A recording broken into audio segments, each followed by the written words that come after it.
So next topic is fries rearrangement. तो fries rearrangement में क्या है, वो वी हैव ऑब्जर्व कि जब हम फिनोल का रिएक्शन करते हैं विद एसिड क्लोराइड तो हमारे पास बनता है एस्टर। नाउ अगर ये जो हमारे पास एस्टर बना है, for example this is phenyl acetate, या फिर हम स्कॉटन बाउमन रिएक्शन से फिनाइल बेंजोएट बनाते हैं दिस रिएजेंट। तो अगर हम इसका रिएक्शन करते हैं, we use catalyst anhydrous aluminium chloride, थोड़ी सी हीटिंग करते हैं और बाद में हाइड्रोलिसिस करते हैं, तो ये जो एस्टर है it will rearrange into a ketone.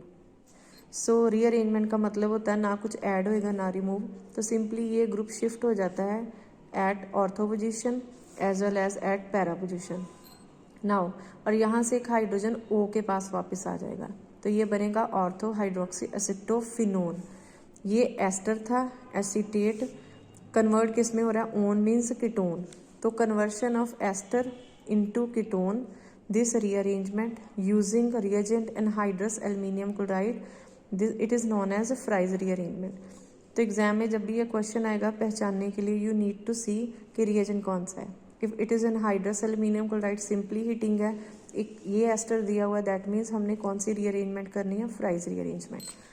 तो इस केस में हमारे पास दो प्रोडक्ट बनते हैं, one is ortho, second one is para.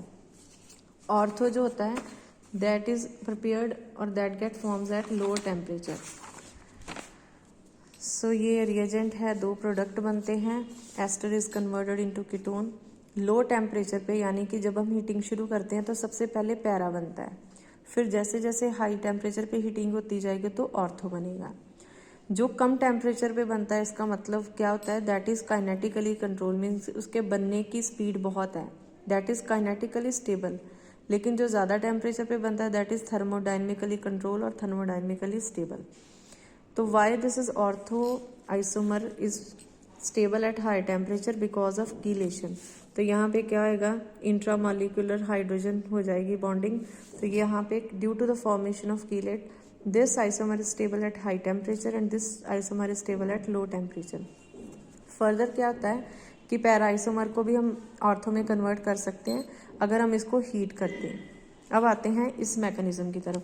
So before proceeding toward mechanism हमें एक चीज़ अपने माइंड में रखनी है कि ये जो रीअरेंजमेंट है इसमें क्रॉस ओवर प्रोडक्ट बनते हैं। क्रॉस ओवर प्रोडक्ट हमेशा वहीं पे बनते हैं जहाँ पे कोई इंटरमीडिएट बनता है। So now coming to mechanism, सबसे पहले हमने ये सिंपल एस्टर लिया, तो ध्यान से इसके स्ट्रक्चर देखो। यहाँ पे बेंजीन फिनाइल रिंग है, ऊपर एस्टर है, कौन सा ग्रुप अटैच है, C6H5, और रिंग में और कहीं पे कुछ नहीं है, सिर्फ पैरा पोजीशन पे मिथाइल है।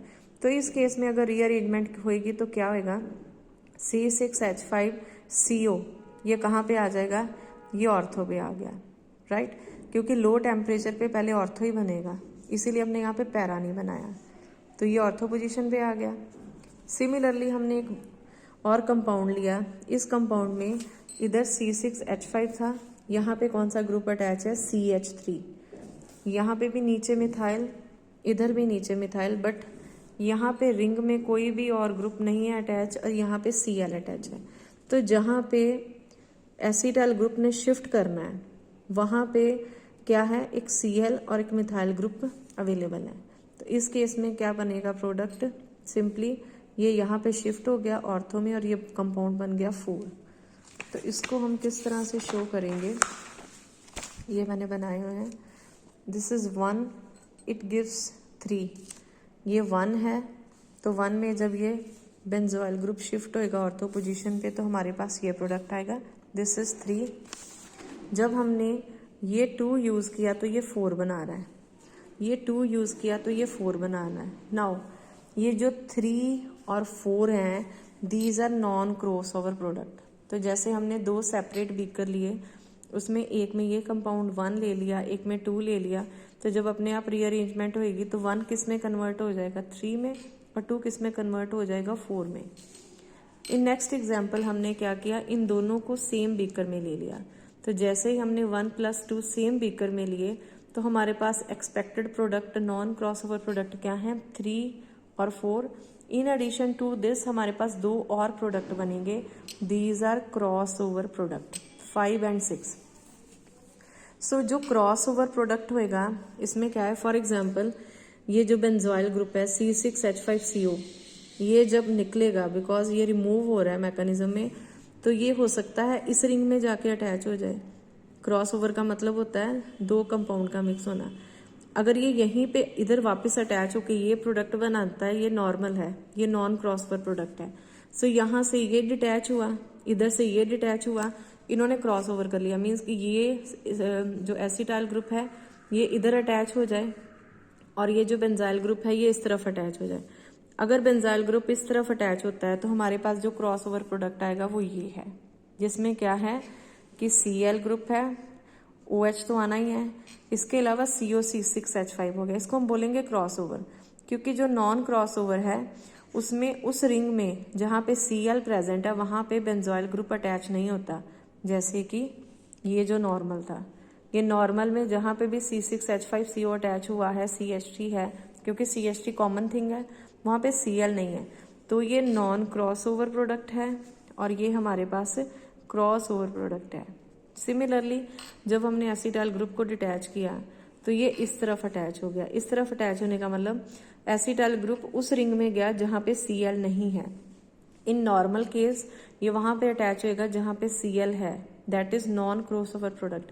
लेकिन जब ये क्रॉस कर गया यानी कि उधर अटैच हो गया तो हमारे पास क्या बन गया, एसिटाइल ग्रुप उस रिंग में अटैच हुआ जहां पे आपको Cl ग्रुप अटैच यानी कि सब्स्टिट्यूएंट नहीं नजर आ रहा। So these are cross over product. The formation of these cross over product simply explain कि यहाँ पे ये जो एसिटाइल ग्रुप है ये डिटैच होता है, ये फ्री होएगा तभी तो इधर उधर घूम के अटैच होके क्रॉस ओवर प्रोडक्ट बना रहा है। अगर ये नॉन क्रॉस ओवर प्रोडक्ट यानी कि अगर इसमें क्रॉस ओवर प्रोडक्ट नहीं बनते तो हमने सिंपली बोलना था कि इसमें कोई इंटरमीडिएट नहीं बनता, या मूवमेंट जो होती है that occurs in a concerted way. अब आते हैं हम इसकी मैकेनिज्म की तरफ। तो मैकेनिज्म में स्टेप 1 क्या है, ये हमारे पास फिनाइल एसीटेट है, this is a catalyst which is Lewis acid. Lewis acid क्या होता है, जिस that accept a pair of electron, तो इसने ऑक्सीजन से एक्सेप्ट किया पेयर ऑफ इलेक्ट्रॉन। ऑक्सीजन की वैलेंसी होती है 2, यहाँ पे हो गई 3, तो आ गया पॉजिटिव चार्ज। नेक्स्ट स्टेप में क्योंकि इसने घूमना है, इसने यहाँ पे शिफ्ट होना है, तो ये जो एसिटाइल ग्रुप है इसका बॉन्ड ब्रेक होएगा।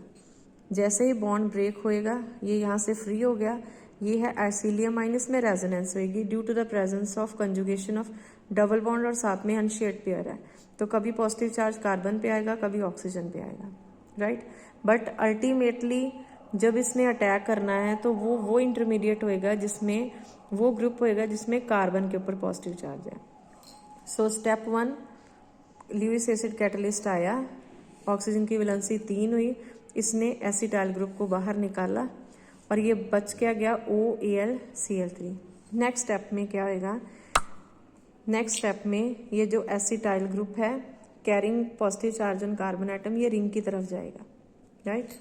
सो जैसे ही ये पाई बॉन्ड इसका यूज करेगा on the same time, eight the same time क्या आएगा, ऑक्सीजन का इलेक्ट्रॉन पेयर इस कार्बन की वैलेंसी को पूरा करेगा और यहाँ पे ऑक्सीजन की वैलेंसी 2 और 1 3 हो जाएगी और इसके ऊपर क्या आएगा पॉजिटिव चार्ज। सो COCH3 इधर अटैच हो गया, हाइड्रोजन बाहर आ गया, यहाँ पे डबल बॉन्ड है और क्योंकि ऑक्सीजन की वैलेंसी 2 से 3 हुई है तो नेक्स्ट स्टेप में ये पाई बॉन्ड ब्रेक होएगा।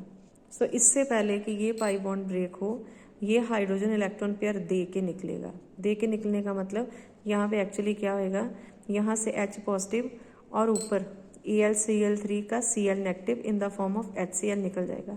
तो यहाँ पे हमारे पास क्या है, हाइड्रोजन जा चुका है, एक Cl एक्स्ट्रा जा चुका है, तो यहाँ पे इस स्ट्रक्चर में कोई भी चार्ज प्रेजेंट नहीं होना चाहिए। नेक्स्ट स्टेप में we have done hydrolysis using water, तो यहाँ पे आ जाएगा OH और बाकी क्या बच गया COCH3। This is ortho hydroxy acetophenone. Same story, सिर्फ यहाँ पे ऑर्थो पोजीशन पे नहीं, इधर जाएगा पैरा पोजीशन पे। तो जैसे ही पैरा पोजीशन पे ये जाएगा तो ये इलेक्ट्रॉन पेयर इस तरफ आएगा और यहाँ पे डबल बॉन्ड बनेगा। दोनों केसेस में ऑक्सीजन के ऊपर पॉजिटिव चार्ज लाना, 3 बॉन्ड बनाना ज़रूरी है सो दैट Cl नेगेटिव निकले। सो यहाँ पे जैसे ही अटैच हुआ यहाँ पे डबल बॉन्ड बन गया, in at the same time oxygen ने इधर डबल बॉन्ड बनाया, इसकी वैलेंसी 3 होगी, इसके ऊपर पॉजिटिव चार्ज आ गया और नेक्स्ट स्टेप में क्या होएगा, जैसे यहाँ पे था हाइड्रोजन इलेक्ट्रॉन पेयर दे के निकलेगा और यहाँ पे पाई बॉन्ड ब्रेक होएगा और ये Cl निकलेगा in the form of HCl।